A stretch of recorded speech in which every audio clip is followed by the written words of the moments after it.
Hi friends, welcome to Dhruva study circle. మనం group 2 ఎకనామీలో భాగంగా foreign trade టాపిక్లో ఉన్నాం. గత క్లాసులో మనము ఎగుమతులకు దిగుమతులకు సంబంధించి కొన్ని అధిక రాబడులు ఇచ్చేవి అట్లాంటి అంశాలు చూడడం జరిగింది. ఈ క్లాసులో కూడా మనం అట్లాంటి అంశాలు చూస్తాం. కాకపోతే అదృశ్య అంశాలు ఏవైతే సర్వీసెస్ ఉంటాయో దానికి సంబంధించి భారత్కి అధిక రాబడినిచ్చే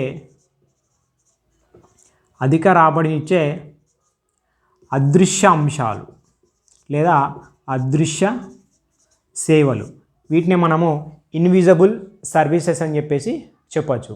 ఈ సర్వీస్ అనేవి మనకి కంటికి కనబడనివి. ఓకే, మరి దాంట్లో మనకి భారత్కి ఏ రకమైన సర్వీసెస్ అధిక రాబడిని ఇస్తున్నాయి ఓకే చూస్తాం దీంట్లో. రైట్, దీనికి సంబంధించి ఒకటి ఫస్ట్ టాప్లో ఉన్నది software services. Okay, software services.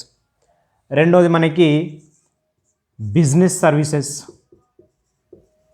Okay, ఇవన్నీ సర్వీసెస్ మనకి బిజినెస్ సర్వీసెస్. మూడోది ట్రాన్స్పోర్ట్ సర్వీసెస్.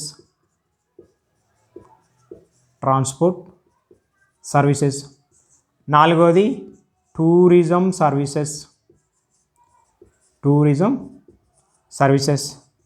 ఓకే, ఇట్లా మళ్ళీ నెక్స్ట్ మనకి ఇన్సూరెన్స్ సర్వీసెస్.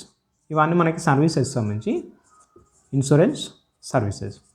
ఓకే, ఇక్కడ మనకు 5 కనబడుతున్నాయి: software services, business services, transport services, tourism services, insurance services. ఇవన్నీ మనకి ఇన్విజిబుల్ సర్వీసెస్లో భాగంగా ఏవైతే టాప్లో ఉన్న సర్వీసెస్ అధిక రాబడి ఇచ్చేవి ఏవంటే ఇవి మనం గుర్తుపెట్టుకోవాల్సిన అవసరం ఖచ్చితంగా ఉంది. ఇది ఏంటంటే 2022-23 డేటా సంబంధించి మనం ఏదైనా చెప్తున్నామంటే అది అప్డేట్ సంబంధించే.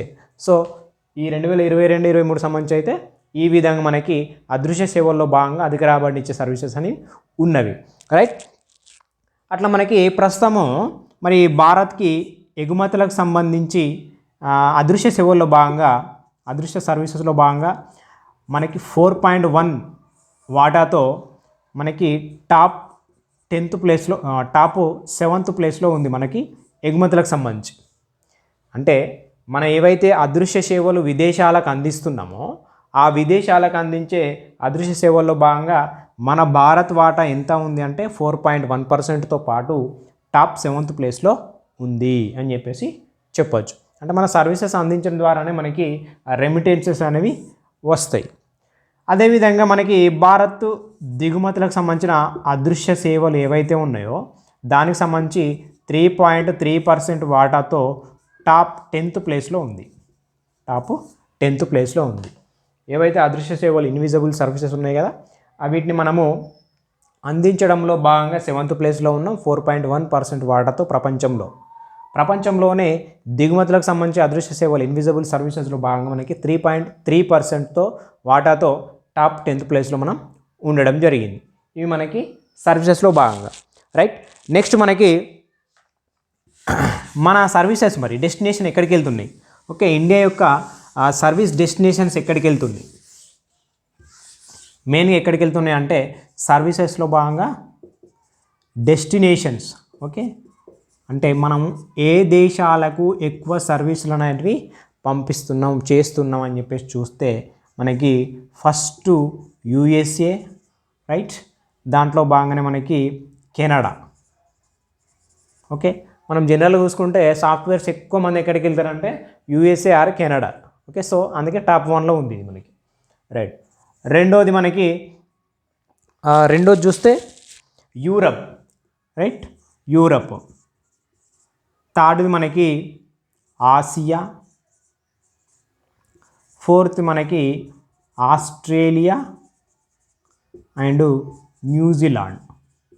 ఓకే, ఇవేంటి ఏవైతే మనకు సర్వీసెస్ ఉన్నాయో ఇన్విజిబుల్ సర్వీసెస్ ఉన్నాయో అవి మనకు టాప్ 1లో USA అండ్ కెనడా, రెండవది మనకి యూరప్, మూడవది ఆసియా, నాలుగవది ఆస్ట్రేలియా అండ్ న్యూజిలాండ్. ఈ దేశాలకు సంబంధించిన డేటా కూడా మనకి 2022-23కి సంబంధించిన డేటానే. ప్రతిదీ కూడా మనం గుర్తుపెట్టుకోవాల్సిన అవసరం అయితే ఖచ్చితంగా ఉంది. అప్డేట్ డేటా కాబట్టి భారత్కి సంబంధించిన ఫారెన్ ట్రేడ్ అంటేనే మ్యాక్సిమం ఎక్కువ అంశాలు ఏమి ఉంటాయి అంటే కరెంట్ బేస్డే ఉంటాయి. అవే చదువుకోవాల్సి ఉంటుంది ఎందుకంటే అది కంటిన్యూగా జరిగే ప్రాసెస్ కాబట్టి. రైట్, అదేవిధంగా మనకి వరల్డ్ బ్యాంక్ అనేది మనకు ఒక రిపోర్ట్ ఇవ్వడం జరిగింది 2021కి సంబంధించి. అది ఏంటంటే మనకి రెమిటెన్సెస్ ఉంటాయి కదా, రైట్. రెమిటెన్సెస్ అంటే ఇప్పుడు విదేశాల్లో సెటిల్ అయిన వాళ్ళు మన వాళ్ళు ఉంటారు కదా, ఎన్ఆర్ఐస్. ఆ ఎన్ఆర్ఐస్ యొక్క పంపించే అమౌంట్ ఏది ఉందో దాన్ని రెమిటెన్సెస్ అని చెప్పేసి అంటాం. ఆ రెమిటెన్సెస్లో భాగంగా వరల్డ్ బ్యాంకు రిపోర్ట్లో భాగంగా 2021కి సంబంధించి ఏం చెప్పిందంటే టాప్లో ఏమున్నాయి అంటే ఏ దేశాలు రెమిటెన్సెస్ ఎక్కువ తీసుకుంటున్నాయని చూస్తే మన ఇండియానే టాప్ ఉంటుంది, రైట్.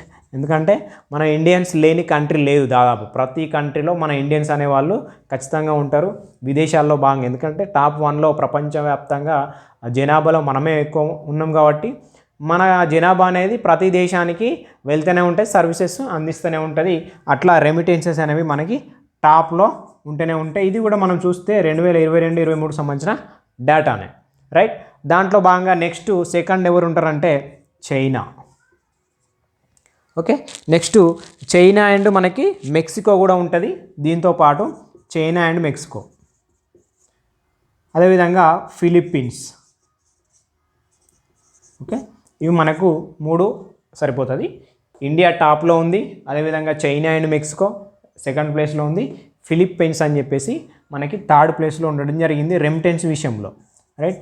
అంటే ఏ దేశాలు రెమిటెన్స్ ఎక్కువ పొందుతున్నాయి అంటే మనకి India, China and Mexico and Philippines, right. దాంట్లో భాగంగా మనకు కొన్ని ఇవి భాగస్వామ్య దేశాల గ్రూపులు ఉంటాయి. అంటే మనతో వ్యాపారం చేసే ఏవైతే దేశాలు ఉన్నాయి కదా, ఆ దేశాలకు సంబంధించి కొన్ని గ్రూప్స్ అనేవి మనకి ఏర్పడి ఉంటాయి. అట్లాంటి గ్రూపులను ప్రధాన భాగస్వామ్య గ్రూపులు అని చెప్పేసి అంటాం. ప్రధాన భాగస్వామ్య గ్రూపులో చూసుకుంటే OECD అని, ఓకే. అదేవిధంగా మనకి డెవలపింగ్ నేషన్స్ అని చెప్పేసి ఒక group, okay, developing nations. Next మనకి ఒపెక్ దేశాలు, ఒపెక్ కంట్రీస్. అదేవిధంగా నెక్స్ట్ మనకి Eastern Europe countries, okay, Eastern Europe countries. Organisation of economic and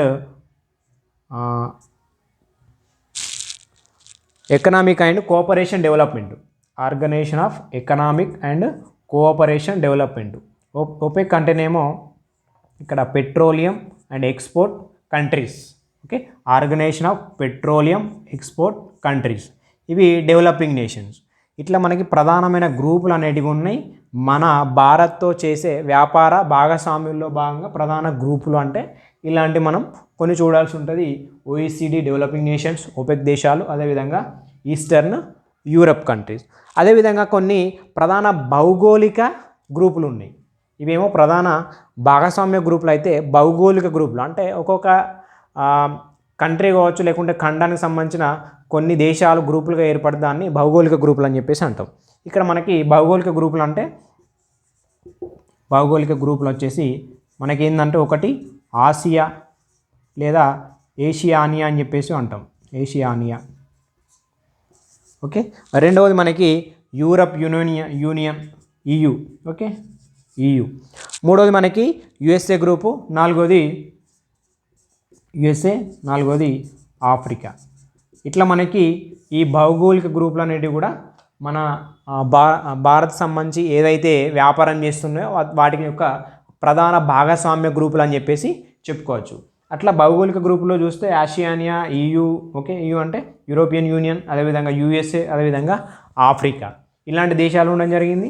మామూలుగా ప్రధాన భాగస్వామ్య గ్రూపులు అంటే మనకి OECD developing nations, OPEC countries, అదేవిధంగా ఈస్టర్న్ యూరప్ కంట్రీస్ అని చెప్పేసి ఇట్లా చూస్తాం, ఓకే. దీనికి సంబంధించి దీని తర్వాత మనకు నెక్స్ట్ ఏంటంటే విదేశీ మారకపు రేట్ అని చెప్పేసి చాలా ఇంపార్టెంట్ టాపిక్ ఉంటుంది. ఇది మనకు భారత్కు అధికంగా రాబడినిచ్చే అదృశ్య సేవలు ఏవైతే ఉన్నాయో దానికి సంబంధించిన గ్రూపులు కావచ్చు, కంట్రీస్ కావచ్చు, రెమిటెన్సెస్ అధికంగా తీసుకునే కంట్రీస్ కావచ్చు, ఓకే. దీనికి సంబంధించిన అంశాలు మనం ఈ క్లాస్లో చూసినాం, రైట్. నెక్స్ట్ క్లాస్లో మనము విదేశీ మారకపు రేటు అని చెప్పేసి చాలా కాన్సెప్ట్ బేస్డ్ టాపిక్ అది, ఓకే, దాన్ని కూడా చూస్తాం. దాని తర్వాత మనకి జస్ట్ 3 or 4 క్లాసెస్లో మనకి ఫారిన్ ట్రేడ్ అనేది అయిపోద్దండి. ఎందుకంటే చిన్న టాపికే కాకపోతే కాన్సెప్ట్ బేస్డ్ ఎక్కువ ఉంటుంది, రైట్. చిన్న టాపికే కాకపోతే concept based, okay. Thank you.